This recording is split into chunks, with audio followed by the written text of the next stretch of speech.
ini aslinya mana ya? Asli Jawa Timur, Bapak. Dari Oke, saya, di Merauke sejak tahun berapa? saya di Merauke sejak tahun 97, tahun 1997 begitu. O- Nah, Oke, gitu. Bapak memulai usaha sejak kapan? Saya memulai usaha. Awal mulanya kita ikut dari seorang usaha namanya Mas Kulit. Nah, terus kita keluar dari Mas Kulit mulai tahun 2007. 2007 sampai sekarang, dan saya sering ikuti pameran-pameran, pelatihan-pelatihan, sampai pelatihan penyamakan, pelatihan keuangan, pelatihan segala macam sudah saya ikuti. Oke, nah sebelum kita ke produksinya, tapi apakah penyamakan ini dilakukan oleh Bapak sendiri ataukah Bapak punya karyawan untuk penyamakan ini?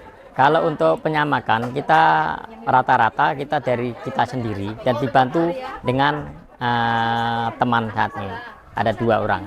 Berarti karyawan Bapak 2 orang? 2 orang, Pak. Gitu. Oh, oke. Sumber atau bahan baku kulit buaya ini Bapak ngambilnya dari mana? Kalau bahan baku kita ngambil dari masyarakat, karena kita itu mengikuti dari ekonomi kearifan lokal. Jadi maksudnya kita ambil dari masyarakat melalui kuota tiap tahun dari lingkungan hidup KLHK pusat. Oke. Hmm. Nah, produksi Bapak apa saja? Saya lihat ada dompet, ikat pinggang. Coba boleh Bapak jelasin? Kalau produksi kita mulai dari nol, jadi kita mulai dari gantungan kunci sampai dompet laki, dompet cewek, terus tempat handphone, tas, ikat pinggang, tempat handphone, dan lain yang paling besar itu tas golf, Pak. Saya lihat juga ada sepatu. Ada sepatu juga ya, ini sepatu, itu jadi semua bisa begitu. Oke, kira-kira berapa besaran ataupun harganya? Kalau masalah harga relatif, ada mulai harga 50.000 gantungan kunci, dompet laki yang premium itu 250. Dompet cewek yang dompet laki panjang itu 400 sampai 450. Sepatu 2.500.000, ikat pinggang 450. Tas cewek yang itu harga 900. Jadi untuk tas cewek ini harga 2 jutaan rata-rata. Oke, sesungguhnya Merauke sudah terkenal dengan produk kulit buaya. Ya.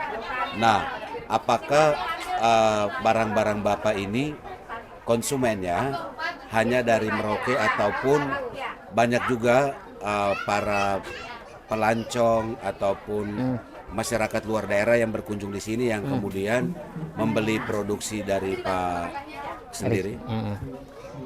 Kalau ini sebenarnya sudah dikenal sejak lama, kulit buaya ini. Cuman kita itu pengrajin itu bukan sedikit banyak juga, tapi kita utamakan kualitas gitu. Makanya kalau orang cari oleh-oleh itu yang kualitasnya bagus, ada yang kualitasnya rendah, ada yang seperti itu. Jadi kita banyak kita rata-rata itu dari Merauke, orang cari oleh-oleh ke Merauke, tapi itu banyak juga yang kita kirim ke luar daerah karena melalui online. Oke, pengiriman itu berdasarkan pesanan ataupun Bapak sudah punya relasi di luar daerah kemudian menjadi mitra Bapak untuk membantu memasarkan?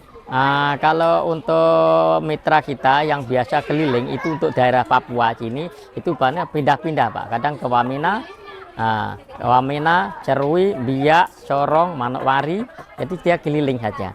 Itu dibantu dengan 1 orang, dan lainnya itu kita melalui tempat oleh-oleh outlet, dan lainnya kita pengiriman melalui online. Itu karena pesanan dari luar? Karena pesanan. Cukup banyak ya? Kita tergantung ininya, Pak. Kalau mau dijual lagi itu banyak, cuman rata-rata kita paling, karena kita pengiriman dibatasin. Kalau untuk souvenir itu 5, tapi di atas 5 itu harus menjadikan surat jalan dari konservasi sumber daya alam KSDA. Itu ada surat jalannya gitu. Dan Bapak selalu taat terhadap aturan terkait dengan surat keterangan dari KSDA itu? Kita ada, Pak, ada surat-suratnya tiap tahun itu keluar, Pak. Itu. Jadi setiap tahun perizinan kita keluar, ada kuotanya. Jadi kuota itu setiap tahun ada 2.200 per tahun. Oke, boleh dong saya tanya tentang omsetnya Bapak. Kira-kira dalam sebulan itu penghasilan Bapak berapa? Omsetnya dari penjualan kulit buaya.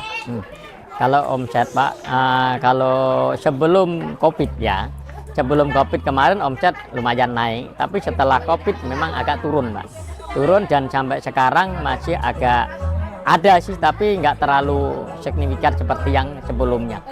Tapi kalau dikira-kira saja ya, sebelum COVID itu kira-kira berapa per bulan, dan setelah pada saat COVID sampai pasca COVID ini kira-kira berapa? Kalau sebelum COVID itu rata-rata satu bulan bisa 40 sampai 45 juta. Tapi setelah COVID ini turun paling tinggal 20-25 lah, seperti per bulan. Itu rata-rata. Oke, rencana ke depan, apakah Bapak ingin mengembangkan usaha lagi di tempat lain? Artinya dengan produksi yang sama tetapi dipasarkan di tempat lain, ataukah Bapak normatif saja Ya. Seperti sekarang? Nah, kalau untuk pemasaran itu sebetulnya kepingin Pak, lebih banyak itu di Bali, di sebelah di Bali, di Jakarta. Di Jakarta itu ada showroom punyaan Dinas Koperasi gitu. Gitu.